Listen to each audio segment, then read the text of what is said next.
இந்த செய்தியை உங்களுக்காக வழங்குவது அருண் மசாலா. 1983 ஆண்டிலிருந்து தரத்துடன் தன்மை மாறாத அறுசுவை சமையலுக்கான அருண் மசாலா.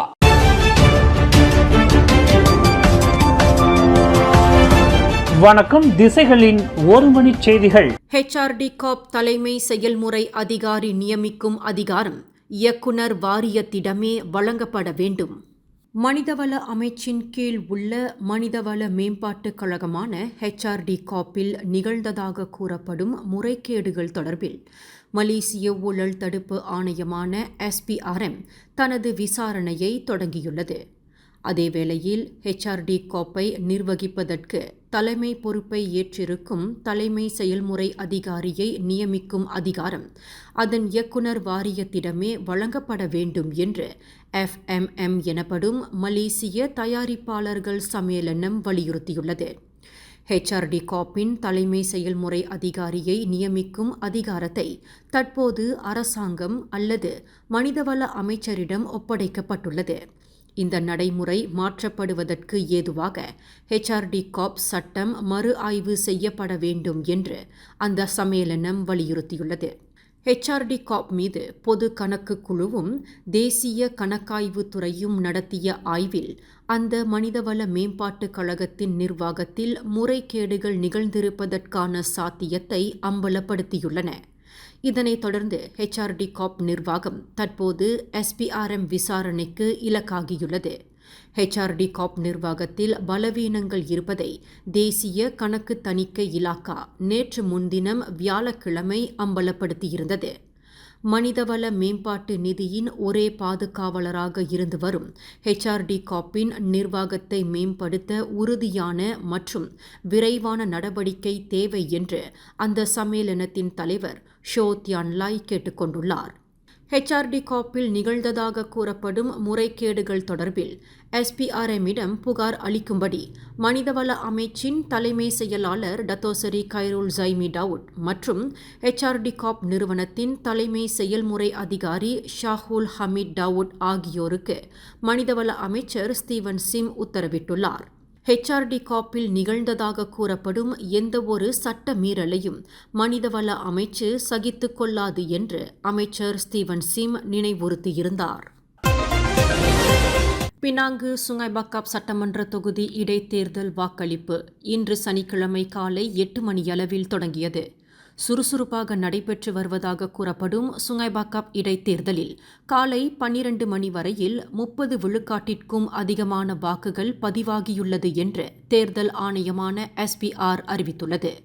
39,151 பதிவு பெற்ற வாக்காளர்களை கொண்டுள்ள இத்தொகுதியில் மக்கள் வாக்களிப்பதற்கு ஏதுவாக 65 வாக்குச்சாவடி வழித்தடங்கள் ஏற்படுத்தப்பட்டுள்ளன. இந்த இடைத்தேர்தலில் பக்கத்தான் ஹரப்பான் வேட்பாளர் ஜோஹாரி அரிஃபினுக்கும் பெரிகத்தா நேஷனல் வேட்பாளர் அபிடின் இஸ்மாயிலுக்கும் நேரடி போட்டி ஏற்பட்டுள்ளது. தேர்தல் முடிவு இன்றிரவு 9:30 மணிக்கு வெளியாகும் என்று எதிர்பார்க்கப்படுகிறது. SPM தேர்வில் 10A பெற்ற பூமிபுத்ரா அல்லாத மாணவர்கள் சிலருக்கு மெட்ரிகுலேஷன் கல்வி திட்டத்தில் இடம் கிடைக்கவில்லை என்று மாசிசா இன்று தனது ஏமாற்றத்தை வெளிப்படுத்தியுள்ளது. மெட்ரிகுலேஷன் கல்வி திட்டத்தில் இடம் கிடைக்காத சிறந்த அடைவு நிலையை பெற்ற மாணவர்கள் மேல்முறையீடு செய்யும்படி கேட்டுக்கொள்ளப்பட்டனர். மேல்முறையீட்டு முடிவுகள் நேற்று வெள்ளிக்கிழமை வெளியிடப்பட்டன.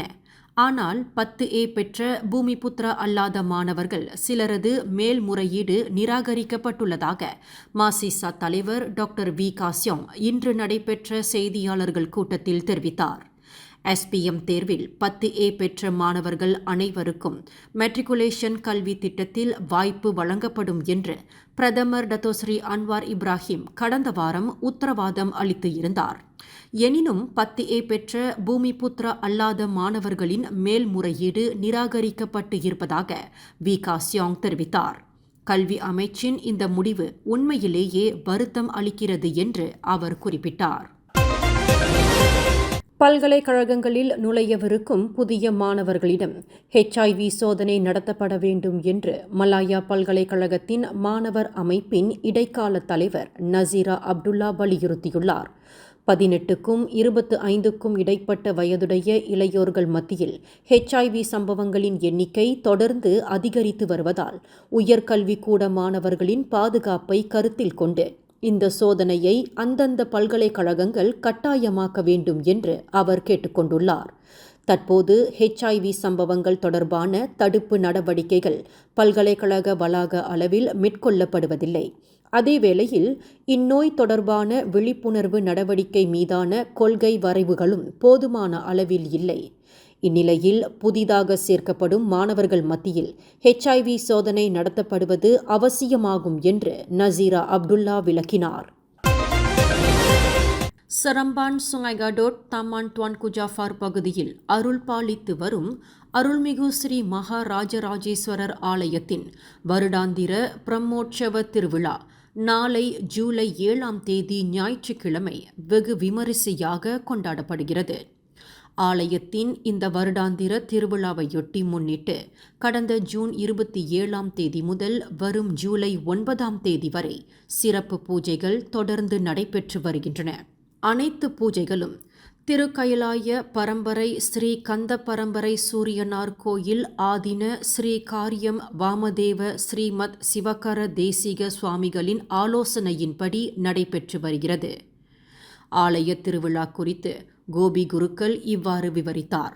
நமது ஆலயத்தினுடைய வருடாந்த பிரம்மோற்சவம் மற்றும் இதர பூஜைகள் சிறப்பு விசேட வழிபாடுகள் அனைத்துமே எங்களுடைய பெரும் மரியாதைக்கும் போற்றுதலுக்கும் வணக்கத்திற்கும் உரிய திருக்கயிலாய பரம்பரை ஸ்ரீ கந்த பரம்பரை சூரியனார் கோயில் ஆதீன ஸ்ரீ காரியம் வாமதேவ ஸ்ரீமத் சிவாக்கர தேசிக சுவாமிகள் அவர்களுடைய ஆலோசனையிலும் வழிகாட்டலின் கீழும் நடைபெறுகின்றன.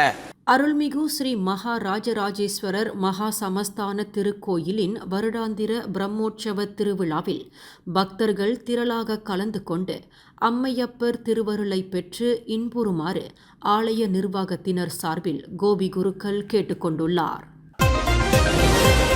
இன்று நடைபெற்று வரும் சுங்கைபாக்காப் இடைத்தேர்தலில் வாக்களிப்பதற்கு கடைசி நேரம் வரையில் காத்திருக்க வேண்டாம் என்று பினாங்கு முதலமைச்சர் சோ கொன்யோ தொகுதி வாக்காளர்களை கேட்டுக்கொண்டார். தற்போது வானிலை நன்றாக இருப்பதால் தொகுதி வாக்காளர்கள் விரைந்து வந்து தங்களின் ஜனநாயக கடமையை நிறைவேற்றும்படி அவர் வலியுறுத்தினார். மிக பரபரப்பாக நடைபெற்று வரும் சுங்கைபாக்காப் இடைத்தேர்தல் வாக்களிப்பு நிலவரத்தை இன்று காலையில் நேரில் பார்வையிட்ட பின்னர் செய்தியாளர்களிடம் பேசுகையில் பினாங்கு மாநில பக்கத்தான் ஹரப்பான் தலைவருமான சோ கொன்யோ மேற்கண்ட அறைகூவலை விடுத்துள்ளார். பினாங்கு ஜுலுத்தோங் ஜலான் புக்கிட் டும்பார் என்ற இடத்தில் இன்று அதிகாலை நிகழ்ந்த தீ விபத்தில் 4 வீடுகள் அழிந்தன. அதிகாலை 4:15 மணியளவில் கிடைக்கப்பெற்ற அவசர அழைப்பை தொடர்ந்து அவ்விடத்திற்கு விரைந்த லுபோ பந்தாய் மற்றும் பாயா துருபோங் ஆகிய நிலையங்களைச் சேர்ந்த வீரர்கள் கொழுந்துவிட்டு எரிந்த தீயை அணைப்பதில் சுமார் 1 மணி நேர போராட்டத்திற்கு பிறகு ஒரு கட்டுப்பாட்டிற்குள் கொண்டு வந்தனர். தீ அருகில் உள்ள மற்ற வீடுகளில் பரவாமல் முழுமையாக தடுக்கப்பட்டது. இதில் உயிருடன் சேதம் இல்லை என்ற போதிலும் அனைத்து வீடுகளும் 90 விழுக்காடு அழிந்ததாக தீயணைப்பு மீட்பு படை பேச்சாளர் தெரிவித்தார். இந்த செய்தியை உங்களுக்காக வழங்கியது அருண் மசாலா. 1983ஆம் ஆண்டிலிருந்து தரத்துடன் தன்மை மாறாத அறுசுவை சமையலுக்கு அருண் மசாலா. மேலும் செய்திகளை தெரிந்து கொள்ள கீழே இருக்கும் பெல் பட்டனை அழுத்துங்கள். உங்கள் மகிழ்ச்சியை வெளிப்படுத்த லைக் மற்றும் ஷேர் செய்யுங்கள். தொடர்ந்து திசைகளோடு இணைந்திருக்க சப்ஸ்கிரைப் செய்யுங்கள்.